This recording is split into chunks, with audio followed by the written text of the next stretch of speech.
It's literally, I'm just going to start. Just going to go. Alright? But I'll keep it relatively short. You know, I like to go on sometimes. I get a little bit carried away now and again. And I do get carried away with topics like this. I have to be honest. Alright. Okay. Here we go. Let's do it then. Okay. Coach Helen for YouFit Studio. Now, as I always do, I start with the reason why I'd want to do this live, or why it's an appropriate live to some degree. If you guys watching on a challenge and you hopped into Heather's Q&A today, you would have found it's along similar lines. Why would that be the case? Because goes without saying really that there is some socialising going on, and it means there's a lot of temptation happening right now. I guess that's the way to put it, is temptation. Now, there's another thing going on right now, which I've talked about before. I've done live on ambivalence. So there's a lot of ambivalence going on. And what do I mean by that? Because I remember even I, some time ago, had to Google that one and go, what does that actually mean? What does it mean? And it's the best way to describe it, I guess. I mean, I could have a definition here as I would normally, but I'm not. I'm going freestyling today. It's almost if you're pulled between two behaviours. You know that there is a behaviour that you can take that is supportive towards your goals, etc. However, ambivalence is when you understand that and yet you're still making choices that perhaps take the long route to get there. Or it's like the devil and an angel, I guess, is another way to describe it. Although it's totally normal, I think what's happened is for a lot of people over the last, understand me, for the last, 4 months now, is it almost 5 really? So 4.5 months, a lot of the ambivalence hasn't had to be addressed because we've not had the choice to go out and socialise or feel the pressure to socialise to some degree as well. Which means that in a lot of cases, when it comes to situations like this, where there's a lot of ambivalence, actually the angel's winning out, or has been winning out a lot for the last few months, because there's not really been much of a fight, has there? It's just been like a one-way street. It's like, okay, you win, oh, good.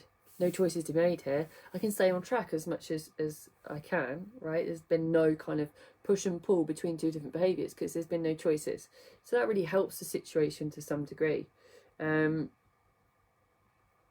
is normal, like I said, it is normal to have these feelings. I think what I'm discovering when talking to people is that understandably, because it's been absent for some time, it's also now becoming in some people's minds, shall we say, a bigger challenge, as in, right, I'm really not confident about choosing what to eat, how to choose from the menu, what am I going to do, there's the loads of pressure to socialise more, like, we can go out, let's meet, and I want to stay on track, etc., and I don't know how to approach that, and what should I do. And I've always said this, and I've said this from the get-go about situations like this, as they've come and gone through the last 12 months, is that avoiding socialising is a strategy or a tactic, I suppose, short term, especially if it's diving somebody all the time. However, realistically, it's not a lifetime habit to never go out, hey Kate, and eat again, or choose to go eat out again.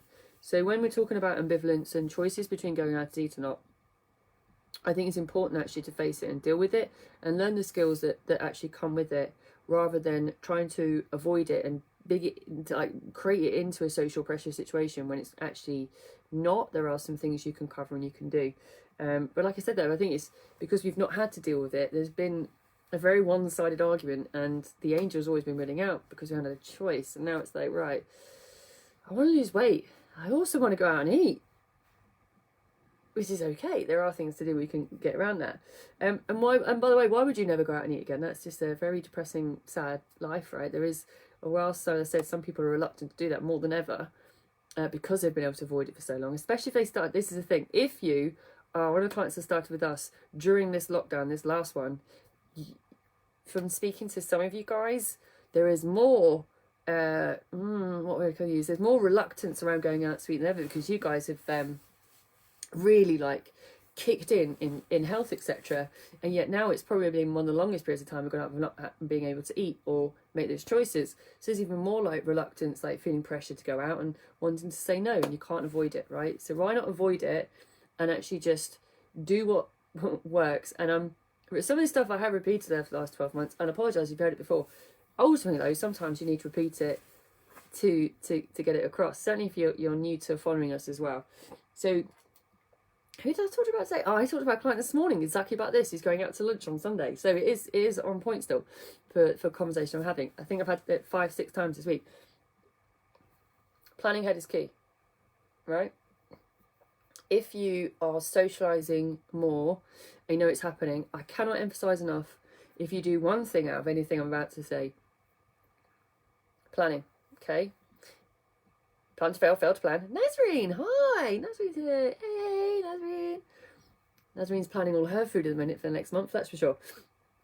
Nazreen, I know you won't be going out and doing socialising unless you're unless you're having something delivered to you at the wee hours in the morning, Nazreen. You shouldn't be going out and dealing with this, but time will tell. Time will tell. So, planning ahead. All this applies to Nazreen actually when it comes to the end of Eid. Oh yeah, go to that one. Planning ahead, or Ramadan I should say, planning ahead is key. It always is. It always is in any situation. Not waiting for something to arrive and actually look ahead and go, right, if I understand my own behaviours, if I understand how I want to behave, what I want the outcome to be, this is what I plan to do, you are never going to go wrong. Ever. Never, ever, ever, ever, ever, ever, ever go wrong. You ain't never go wrong. You will always win when socialising if you plan ahead. We had clients who socialise, okay, prior to this, makes it clear. Prior to this, at least 4 to 5 times a week. All right? 4 to 5 times a week, going out to eat. Firstly, lucky people, right? Having said that, I had some other lucky clients that last week went out 6 times. Right, 6 times last week. 6 times from the 12th. Yeah, it was literally last week. So it's from the 12th. Yeah, they must have 1 day off. I wonder which day it was. I wonder how we choose a day off when you have 6 days out to eat. Amazing, right? 6 days out to eat is amazing.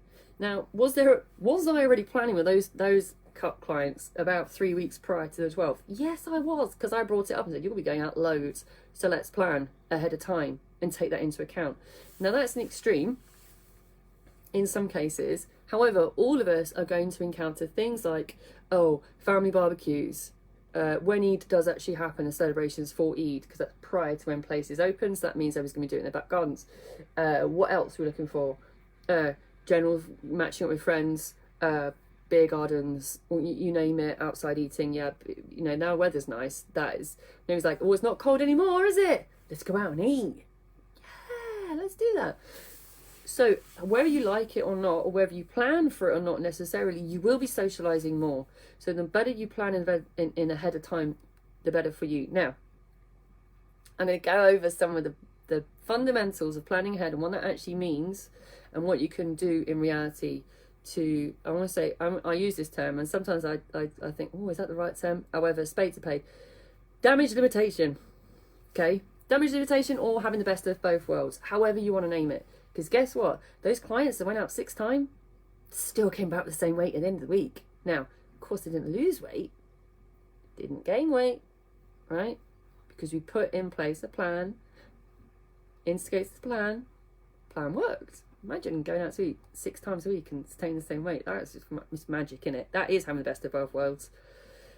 It's beautiful, right?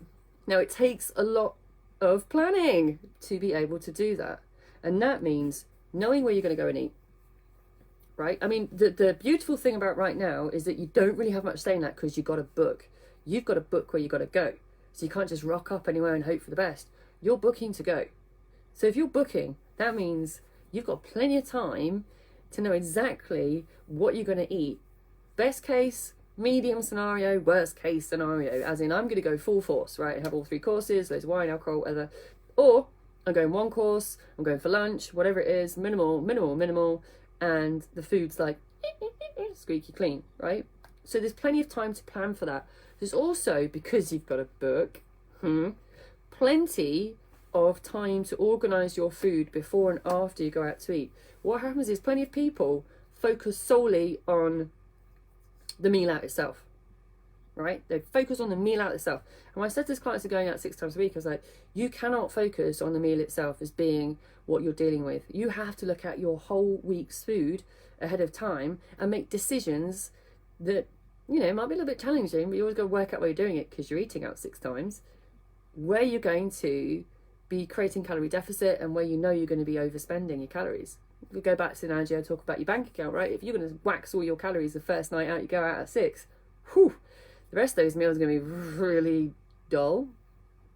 Or, you know, you're going to come out that week not, if you don't bear that in account, you're not going to come out that week the same weight. You're definitely going to be going up. So knowing where you're going to spend all your calories for how much time you might be socialising on your meals for the rest of the week or even that day is paramount. So if you want to take it to a really minimal detail, I don't know, I'm going out to dinner. Let's pretend it's me. I'm going out to dinner tonight. Oh, amazing. I'm not, by the way. I think I have to go food shopping after this, so I haven't got any food to eat. However, if I was lucky enough to have a table booked to go out tonight for a 3-course meal, if I was going out for a 3-course meal tonight, if I was looking at my food during the day today, I'll be saying to myself, the same as I say to a client, so I follow the same system. Would it be sensible for me to have breakfast, normal lunch, have a snack in the afternoon, and then go, yes sir, I'll go out for an evening 3-course meal and a few drinks? No.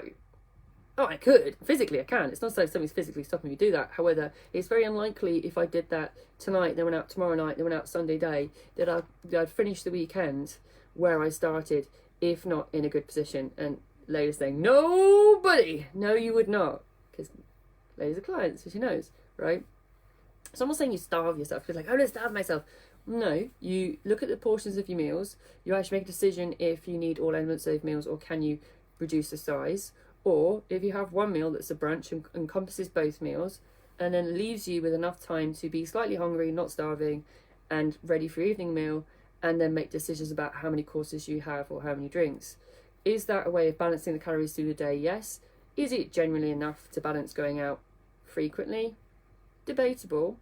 Again, you want to spend your calories, you've got to save it somewhere else. And it's got to be saved either on the day or through the week. So those are things to consider. And I've done the bank account lives over a couple of times. I don't want to go over it again. But at the end of the day, can't wax all the calories on the first night out for the week. Otherwise, in the red. Now, again, this is stuff I've been talking about for what feels like actually years, to be honest. However, sometimes, again, it gets fallen through the cracks. We're very, very sometimes uptight, I think, about asking for changes on a menu. Now, it's either that, or when I'm talking to clients as well, part of them's like, oh, it comes with chips. I love the chips. Oh, it's okay. If you want to have the chips and you've already made a calorie deficit somewhere in the day, cool. Or you plan to do that later on the same day or the next day, cool. You've planned for it. You're consciously choosing to have it, and you've made a strategic plan before and after to ensure that it doesn't damage limitation on your goals. However, what if it's like a last minute, oh, it's got chips, I'll just come with chips. I haven't planned for the chips, I'm having the chips. That's also okay. Again, I'll come back to that later. But actually, the thing is that you can actually, you can ask a restaurant to change the meal. But you can't change it from wherever the protein is in something else. So you can't change the whole meal. But think about the things that come with it. So some examples would be, which I always go to, and certainly with clients in a minute, is because I've got a client on talking about the weekend having salad. I was like, okay, dressing, ask for dressing on the side. She's like, oh, I'm worried about it because I know it comes with loads of dressing. I was like, it's okay, you can have the dressing, ask for it on the side, control your own portions, know where your own limitations are for your individual calories if you're going to be socialising a lot. Asking for sauce on the side, same principle. Asking to swap out some sides for something else if it's on the menu with another dish, or if there's an additional side on the menu, say, actually, do you know what, I don't want the fries, can I have new potatoes, or this, I would like to have vegetables on the side with this, and then build your own portions. It is possible to do that, and then use that as a template. As I said, there's nothing wrong like this. Going out once a week, right, and staying on course, cool, relaxing. I advocate it anyway. What I'm talking about now is like that socialising when it's kind of upping the ante, when you're going out more than often, right? So just bear that in mind. There's a fine line between the two. I could talk about alcohol. I'm not. I'm going to do it in a separate live, I think. Again, planning ahead, knowing who's driving, working out, like, does alcohol fit in calories? no one can answer on this stuff. I think I have got a separate one coming up on that. I've had to reschedule it, but it will be coming on that one. I think you followed me before. I think yes, you can. There's some planning you can do with alcohol if you do choose to drink. Again, no. It's planning. It's planning, right? You can have the best of both worlds. There's nothing. I don't say to a client you cannot drink who should not drink. I think it's to blow off, like, for some people blowing off steam, etc., and all the rest of it. Cool, right? It's not down that, but again, it's all about planning and knowing. Again, it's still it's not using it for energy. There's still calories coming in somewhere, so you still bear it in mind. Think about as well. For me, some of the fundamentals I said to a client today when she talked about, I said, over everything, and I want to say this on this as well. Over everything I've said today, everything, right? Any tactic, any plan, any strategy, any way of looking at how to deal with food and planning, etc. The most important thing for me is, well, it's two important things. Firstly, that someone enjoys the meal. Legit, I want someone to enjoy it. I'm like, last thing I say to someone is like, enjoy your meal out, have fun, right? Enjoy it. But again, if none of this fits, right? If none of this works for somebody, if they just want to go and enjoy it and they don't want to plan, they still want to stay on course with the goals, ambivalence, right? I talked about the top, there's a bit of ambivalence, like I know I want to do this thing, but it comes down to it, the devil might win out, and I'm going to choose more calories in, I'm going to choose to really indulge and have a pleasurable thing. Cool, right? Absolutely cool. Made a conscious choice, going to support it. Then the thing to go to over everything else and umbrellas everything is the habit of slow eating. Right, enjoy it. That's the thing. If you're really going to indulge and you're really going to enjoy your meal and you really want to have something special after all this time and have a fantastic night out with great friends, enough to think about any of it because you want to take a break from it all, which is also completely valid and is also happening, great. Then enjoy it. Like, really enjoy it, slow eat it, engage in the food. Even mindful, right? Some people don't be mindful at this point when it comes to ambivalence. The devil's really pulling over, and that's also okay because we are in this situation. Just enjoying the meal, slow eating, tasting it, appreciating it, and then naturally you may find, some clients do find, even when that happens, they go, do you know what, I was full. I enjoyed it. It was fantastic. It's not something I'd eat every week. It's really rich. It's really indulgent. I really felt it afterwards. Oh, I did go a little bit too far, maybe. I recognised that I did and I stopped. I could have gone further. That's the thing I always hear. That's the statement actually I think about it. I could have gone further. I could have had more. I could have had more. I didn't. So again, it's all planning. And if you're not in the mood, you don't want to plan, there's always a fallback. There's always that extra parachute, right? So you guys, whatever you plan to do this weekend, however you plan to socialise or not socialise, being it's fantastic weather, I actually do hope you do enjoy it and go out and make the most, right?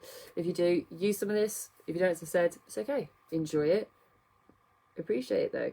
Engage in it, slow eat it. Make the most, right? Now, next week, gosh, we've got always a lot of mindset stuff next week. We've got a whole week. Wednesday, Friday next week is mindset stuff. Some good ones as well, actually.